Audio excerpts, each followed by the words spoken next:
ఇప్పుడు యుద్ధం సీరియస్గా జరుగుతోన్న ఇరాన్లో ఉన్న భారతీయుల సంఖ్య ఎంతో తెలుసా? కేవలం 10,000. అయినా సరే భారతదేశం విదేశాంగ శాఖ ఇరాన్లో ఉన్న ఇండియన్ ఎంబసీకి యుద్ధం స్టార్ట్ అవ్వడానికి 3 రోజుల ముందే ఒక కాల్ ఇచ్చింది, వీలైనంత తొందరగా స్వదేశానికి తిరిగి వచ్చేయమని చెప్పి. కానీ ఇరాన్ నుంచి ఎవరైనా ఇండియా వచ్చారా అనడానికి ఎక్కడ ఏ న్యూస్ రిపోర్టు మనకు కనిపించలేదు. విచ్ మీన్స్ ఎవరు రాలేదు. ఎందుకు రాలేదంటే వాళ్ళంతా మెజారిటీ షియా ముస్లిమ్సే, అక్కడ సెటిల్ అయిపోయిన వాళ్ళే బహుశా. ఓకే, కమింగ్ టు ది ఇజ్రాయెల్లో 40,000 మంది భారతీయులు ఉన్నారు. కానీ ఇజ్రాయెల్కి మనం ఎలాంటి కాల్ ఇవ్వలేదు. ఇజ్రాయెల్ నుంచి ఎవరు ఇక్కడికి రాలేదు. ఇజ్రాయెల్లో ఏ ప్రాబ్లం లేదనుకున్నారు. ఇజ్రాయెల్లో 40,000 మంది ఉన్నారు. కానీ గల్ఫ్ రీజియన్లో దగ్గర 90 లక్షల మంది భారతీయులు ఉన్నారు. గల్ఫ్ రీజియన్ అంటే ఈ United Arab Emirates, Saudi Arabia etcetera, ఆ కంట్రీస్ 90 లక్షల మంది. అందులో కూడా మేజర్గా ఎక్కడున్నారంటే యునైటెడ్ అరబ్ ఎమిరేట్స్లో ఉన్నారు.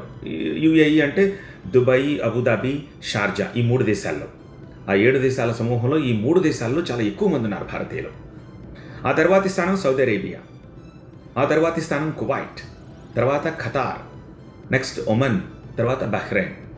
సో ఈ అన్ని దేశాల్లో కలుపుకొని ఒక 90 లక్షల మంది దాకా ఉన్నారు. ఇంకా జెడ్డా, ఇతరత్ర దేశాలను కూడా మీరు యాడ్ చేసుకుంటే ఇట్స్ మోర్ దాన్ 1 crore. అందుకనే ఈవెన్ ఇరాన్లో యుద్ధం స్టార్ట్ అయిన తర్వాత సైతం ఇండియన్ ఎంబసీ ఒక కాల్ ఇచ్చింది అక్కడున్న భారతీయులకి.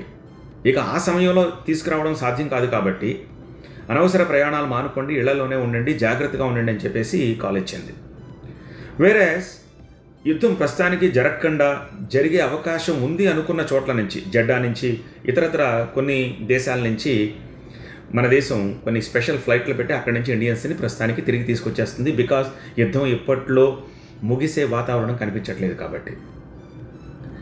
కానీ యుఏఈలో, సౌదీలో, ఇతర గల్ఫ్ కంట్రీస్లో ఉన్న వాళ్ళు మాత్రం జాగ్రత్తగా ఉండండి అన్న కాషన్ అయితే మన భారత విదేశాంగ శాఖ ఆయా దేశాల ఇండియన్ ఎంబసీస్కి చెప్పింది.